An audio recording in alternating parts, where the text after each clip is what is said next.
स्वीकृति, अगर ये स्वीकृति आप करते चले जाएं, जो श्रवण कर रहे हैं, तो सच्ची मानिए ये भ्रम खत्म हो जाएगा कि बहुत काल जब साधना करे तब ऐसी बात आती है। हम लोग तो गृहस्थ हैं, संसारी हैं, विषयी हैं, आदि आदि। आपने स्वीकृति ही आप गलत ढंग से कर रहे हैं, स्वीकृति ही आपने सही नहीं की।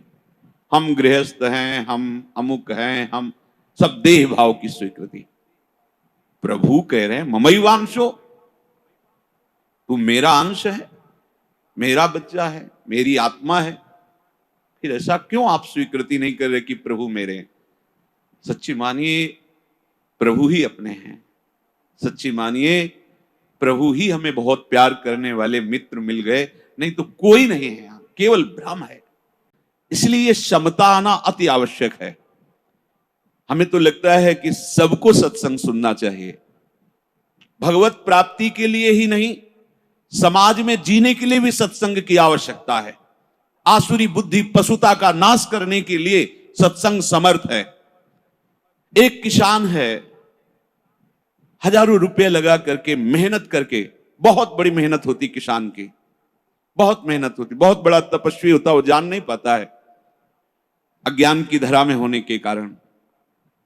जिस ठंडी में आप वस्त्र त्याग नहीं करना चाहते, पूरी रात रात पानी लगाता है गेहूं की खेती में, बड़ी मेहनत करता है। मानो प्रभु की बात को मान लो, निहाल हो जाओगे। वो इसीलिए बोल रहे हैं, इसीलिए बोल रहे हैं कि हम निहाल हो जाए, परमानंद में मगन हो जाए। प्रभु अर्जुन जी को कह रहे हैं सुख दुखे समय कृत्वा लाभा लाभो जया जयो। ये कर्म भूमि है, हमारा यहां जन्म हुआ है। अपने शुभ और अशुभ दोनों कर्मों को मिटा करके वो परम लाभ जो किसी कर्म से नहीं होता वो हम करें। वो कौन सा कर्म है जो हमें परम लाभ देगा?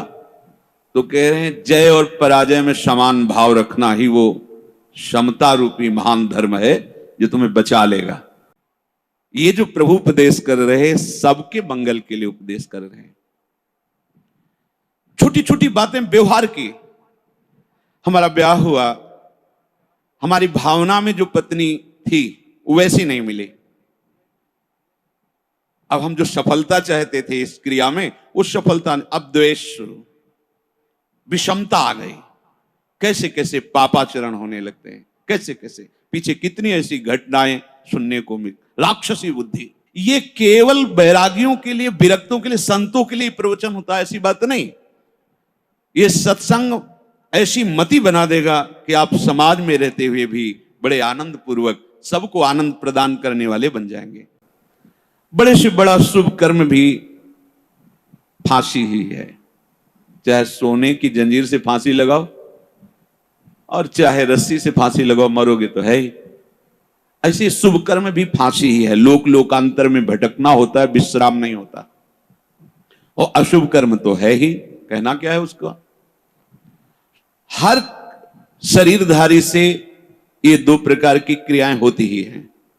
कहीं ना कहीं शुभ कर्म होता है, कहीं ना कहीं अशुभ कर्म। कोई ऐसा नहीं है जो इन दोनों कर्मों से युक्त ना हो। बड़े बड़े ज्ञानी जनों के शरीर के द्वारा भी ये दो क्रियाएं हो जाती हैं। ये जो जय और पराजय का, लाभ और हानि का, सुख और दुख का हमारे ऊपर प्रभाव पड़ता है, जब तक हम नाम जप करके अपनी बुद्धि को पवित्र करके समता में नहीं लाएंगे, तब तक बात बनने वाली नहीं। जगह जगह आप देखो, जगह जगह जहां कोई हारता है तहां वो निराशा अपने ऊपर ले आता है। हारना जीत का एक संकेत है। ऐसा मत समझो कि हारना पतन का संकेत है, नहीं।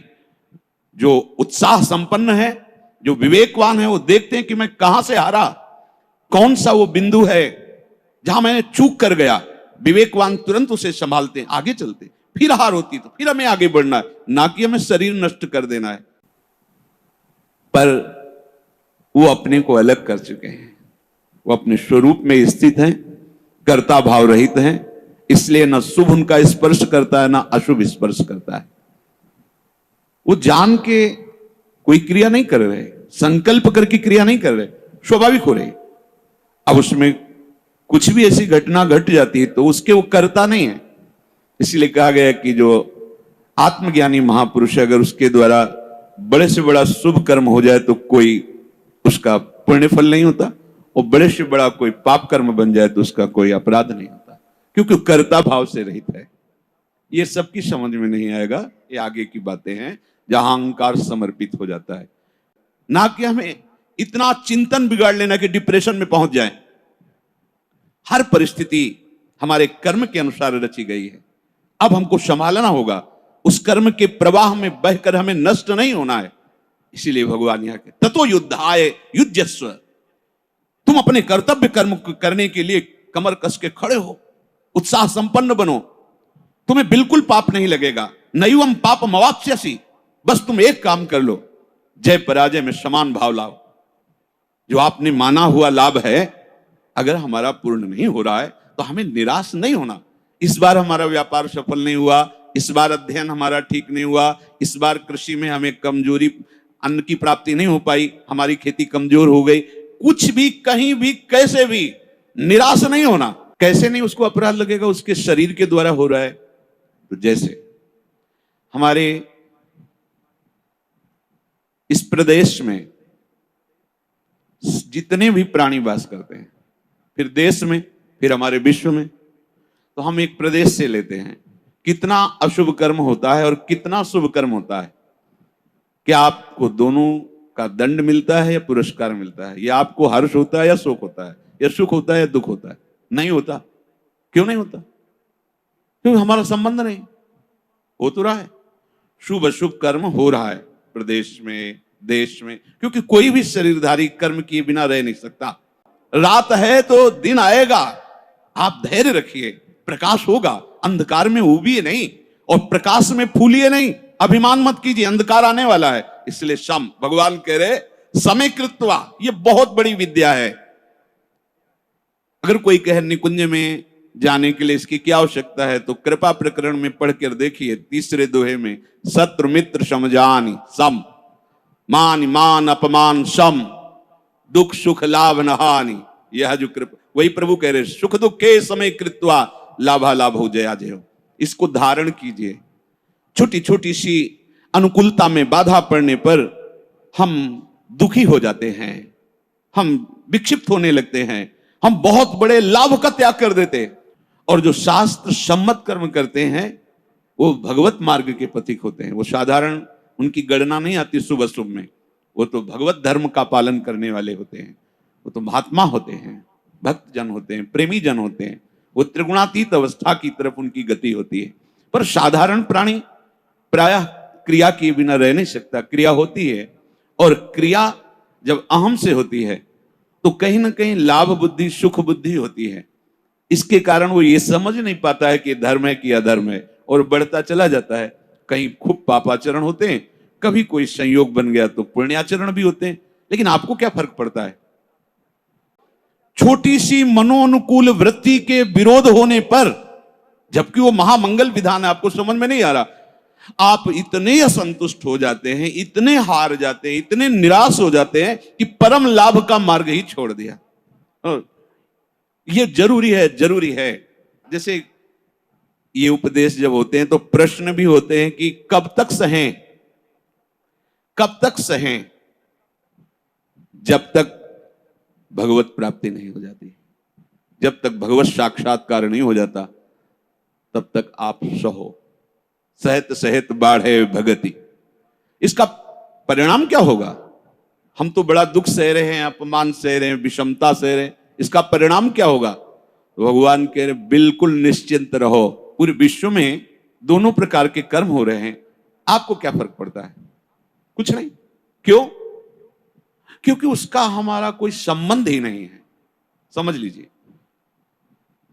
तो ऐसे ही विश्व का एक ये नमूना है, स्थूल शरीर, सूक्ष्म शरीर और कारण शरीर। जो भगवत तत्व के ज्ञाता महापुरुष जन होते हैं, बिल्कुल जैसे तुम्हारा प्रदेश के शुभ अशुभ कर्म से कोई संबंध ना होने के कारण न हर्ष है, न शोक है, न दंड है, न पुरस्कार है। ऐसे ही इस शरीर के द्वारा हुए शुभ अशुभ कर्म उसे बांध नहीं सकते। जिसने अपने स्वरूप को अलग करके इनसे संबंध त्याग कर दिया, महाभय से तुम्हारी रक्षा निश्चित यही कर लेगा। समता, किसी के आशीर्वाद की जरूरत नहीं है। ऐसा ते विहिता सांख्ये बुद्धिर्योगे त्विमां शृणु बुद्ध्या युक्तो यया पार्थ कर्म बंधम प्रहास्यसि संतुष्टायेन केनवा। ये कला सीखनी पड़ेगी, ये कला स्वीकृति करनी पड़ेगी, नहीं आप आगे परमार्थ में नहीं बढ़ पाएंगे। हर तरह से अपने को प्रसन्न रखने की चेष्टा रखो, विवेक के द्वारा, किसी वस्तु व्यक्ति स्थान के द्वारा प्रसन्न करने की नहीं, आंतरिक विवेक के द्वारा, बाह्य कोई साधन नहीं। इसके लिए हमें हर्ष शोक दूसरे की क्रियाओं से इसलिए नहीं होता कि हमारा संबंध नहीं। ठीक ऐसे इस शरीर से जब ज्ञान प्राप्त हो जाता है, बिल्कुल जैसे भगवान ने कहा कि पुराना वस्त्र त्याग कर नए वस्त्र को धारण कर दे। सांप ने केचुल छोड़ दी, कोई संबंध नहीं। पुराना वस्त्र फेंक दिया, उसे कोई जला दे, कोई कुछ करे, कोई संबंध नहीं। वो उत्तम जगह में रखा जाए या अधम जगह में, कोई संपर्क नहीं रहता। ये देहाभिमान होने के कारण, देह भाव होने के कारण हमें अपने कर्मों का भोग भोगना पड़ता है। अब हमको जो भगवान उपदेश कर रहे हैं कि इस कर्म जाल से कैसे मुक्त होना है, क्योंकि अवश्य में भोक्तव्यम कृतम कर्म शुभाशुभम, भगवत वाणी, भोगना पड़ेगा निश्चित, कैसी भी परिस्थिति हो। यदि आपने प्रभु को स्वीकार किया है तो आप प्रसन्न रह सकते हो, क्योंकि हमारे प्रभु विद्या के समुद्र हैं, ज्ञान के समुद्र हैं, प्रेम के समुद्र हैं, ऐश्वर्य के। क्या चाहिए? बिना पढ़े समस्त विद्या प्रकाशित हो जाती है। ब्रह्मा जी किस स्कूल में गए थे? चारों वेद स्वतः स्फुरित हो रहे, किसके संकल्प से? भगवान के संकल्प से। समस्त सृष्टि की जितनी भी कलाएं हैं सब ब्रह्मा जी से तो प्रकट हुई हैं। कहां सीखा ब्रह्मा जी ने? प्रभु के संकल्प से। वही तुम्हारे भी हृदय में संकल्प जागृत हो जाएगा। मूकम करोति वाचालम पंगुम लंघयते गिरिम यत् कृपा तमहम वंदे परमानंद माधवम। अब कोई ऐसा उपाय जो हम इन कर्मों के जाल से मुक्त हो सके। भगवान कह रहे हैं कि जो भी आपके द्वारा हो रहा है, पहली बात तो जो कर्म हो रहा है वो प्रमाणित होना चाहिए, गुरुजनों के द्वारा शास्त्र सम्मत। मनमानी आचरणों की यहां चर्चा नहीं। यहां जो है तस्मात् शास्त्रम प्रमाणम थे। आपका कोई भी कार्य बिना प्रमाण वाला नहीं होना चाहिए, मनमानी नहीं होना चाहिए। उसका प्रमाण किसी संत ने कहा है, आचार्य ने कहा है, गुरुदेव ने कहा है, भक्तों ने ऐसा कहा है, ऐसा हमारे बुजुर्गों ने कहा है, यह प्रमाणित होना चाहिए। आज मेरे पास अमुक अव्यवस्था है, कल ऐसा हो सकता है कि तुम भारी से भारी सृष्टि की व्यवस्था करने वाले बन जाओ, क्योंकि तुम्हारा स्वामी अनंत ईश्वर संपन्न है। इस बात को लेकर के वो इस समता को धारण कर सकता है। अगर इतने बड़े प्रभु का सहारा नहीं है, फिर सहेगा किससे? ये सहने की सामर्थ्य सिर्फ हरि के चरणारविंद के आश्रय से आती, भरोसे से आती। ठीक है, आज हमारा मन ठीक नहीं है, लेकिन जिस दिन मन चोर देखेंगे ना, उस दिन निहाल हो जाएंगे। ठीक है, आज हमारी ऐसी परिस्थिति, जिस दिन वो देखेंगे ना, हम निहाल हो जाएंगे। देखो ना, कई कई दिन केवल तुलसी दल का भोग लगता है, लेकिन ना अन्य आश्रय है, ना अन्य भरोसा है श्री सुदामा जी को। अब उस कर्म का अनुष्ठान करते समय हमारे हृदय में लाभ की विशेष आकांक्षा होती है, उस कर्म की सफलता की विशेष आकांक्षा होती है। अगर आप प्रभु की इस वाणी को नहीं मानेंगे तो बहुत धोखा हो जाएगा हमसे, बहुत गलती हो जाएगी। जैसे जिसको लगता हो कि ये सुख दुख समय कृत्वा लाभा लाभो जया जय, ये तो केवल विरक्तों के लिए भगवान कह रहे हैं, ऐसा नहीं। देखो, सबको लाभ इसमें है। एक विद्यार्थी है, वो विद्या अध्ययन करता है पास होने के लिए, पूरा प्रयास करता है। किसी कारणों से केवल कृष्ण प्यारे का, और वो भी कुछ लेने के लिए भरोसा नहीं, केवल विशुद्ध प्यार है, तो जैसी द्वारिकापुरी वैसी सुदामापुरी खड़ी कर दी। संतोष अगर किसी को हो सकता है तो प्रभु को लेकर के होगा। ध्यान रखना, अगर प्रभु का आशा भरोसा नहीं तो आप नहीं। क्या आप पास होते चले गए और भगवत भरोसा नहीं है, माना कोई बहुत बढ़िया नौकरी मिल गई और आपके आचरण भ्रष्ट हैं, तो क्या आप शांत हो जाएंगे? क्या आपका हृदय शीतल रहेगा? क्या आपका मन प्रसन्न रहेगा? नहीं।